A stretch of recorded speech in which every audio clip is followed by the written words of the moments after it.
On this episode of China Uncensored, how China spreads hate overseas. Hi, welcome to this episode of China Uncensored. I'm your host, Chris Chappell. You know, the Chinese Communist Party would like nothing more than to have all Chinese people living under its benevolent rule. But there's a problem. A lot of Chinese people don't live in China, so that puts them out of the reach of the Communist Party. Just kidding.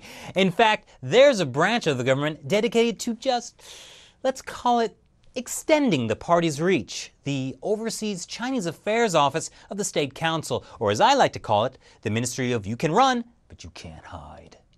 I've often met people from mainland China now living in the US who just won't talk about certain issues. It's like, even though they're outside China, they're afraid someone's watching them.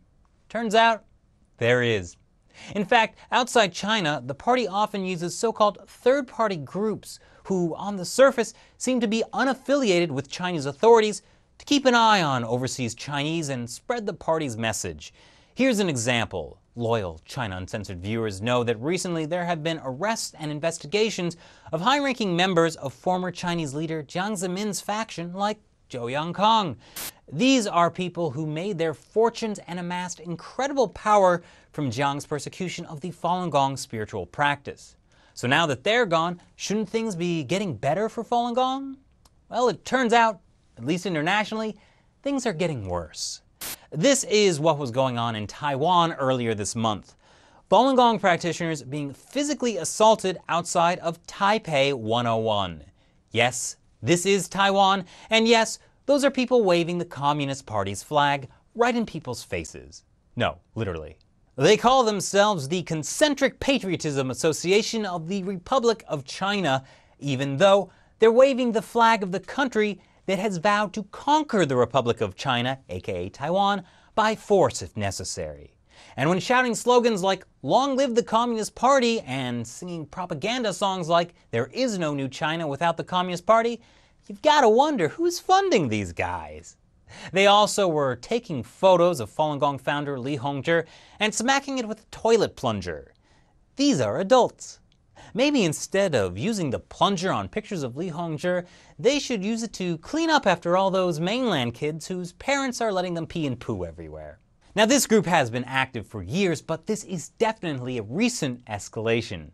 According to the association's constitution, their goal is the unification of Taiwan with the mainland, and apparently, Falun Gong practitioners are poisoning that relationship. The 10,000 students of the Sunflower Revolution who protested that Taiwan-China trade pact? Totally Falun Gong's fault. It's not just Taiwan that's seeing more anti-Falun Gong activity following the downfall of Zhou Yangkang. Things have been getting dicey right here in New York City.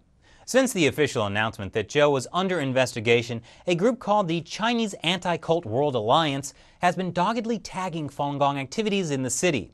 So when I heard about this group, obviously my first thought was, I gotta check them out. Just a few feet away from where Falun Gong practitioners have set up booths to hand out flyers talking about the persecution they face in China, the Anti-Cult Alliance has set up their own booths to hand out flyers smearing Falun Gong. That guy gave me one in English, where I learned it's a bizarre cult and anyone who dabbles in Falun Gong nonsense automatically loses any claim to Italian heritage. What? And it's strange. No one would say why they were doing this. They were clear, though, that they were definitely not getting paid by anyone. Definitely not. So the Chinese Anti-Cult World Alliance is an extension of the Chinese Anti-Cult Association, which operates inside of China and is the public arm of the 610 office, the Gestapo-like organization set up by the party to eradicate Falun Gong. But because it's hard to extend the persecution to other countries through official channels, one of its members suggested that anti-cult organizations could be set up around the world on the local level that could be funded by the Chinese government through overseas businesses with ties to the regime. But these guys? Nah, they're not getting paid, even though their leader, Michael Chu, who lives in Queens, is pretty clear about his ties to the Chinese regime. For one, his business card says he's the director of the China Overseas Exchange Association, which is part of, wait for it, that Overseas Chinese Affairs Office. It also says he's VP of the New York Association for Peaceful Unification of China. That's a branch of the United Front Work Department and answers to the highest levels of the party leadership. Oh, did I mention both the Overseas Chinese Affairs Office and the United Front Work Department have been accused of foreign espionage? Hong Kong has their version too, the Hong Kong Youth Care Association, that has been extra active since rumors of Zhou's house arrest swirled at the beginning of this year. But they don't rub flags in people's faces, just their feet. And again, this all goes back to Zhou Yongkang. According to Amnesty International, in December 2007, Zhou delivered a speech about the need for social stability and that we must strike hard at hostile forces at home and abroad. One of those hostile foreign forces he mentioned was Falun Gong. A few months later, violent, large-scale anti-Falun Gong mobs went on a rampage in Flushing's New York, home of the World Anti-Cult Alliance.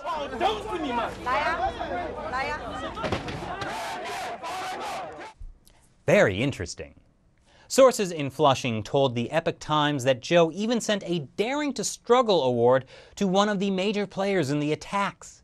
And here's the thing, right now, the last thing I would want is pictures of me accepting an award from Zhou Yongkang. He's going down, and everyone close to him is going along for the ride. For years, these kinds of groups have been getting funding from the Communist Party, and now their political patrons are being taken out. People on the wrong side of factional infighting in the Communist Party don't always have the longest lifespans. I think the surge in activity of these groups is them panicking. They want to make a big show that they're still loyal to the party in hopes that it will save their skin. But what they don't realize is that the very things they're doing in persecuting Falun Gong are going to be their own downfall. That's karma for you. Thanks for watching this episode of China Uncensored. Leave your comments below, subscribe, and share. Once again, I'm Chris Chappell. See you next time.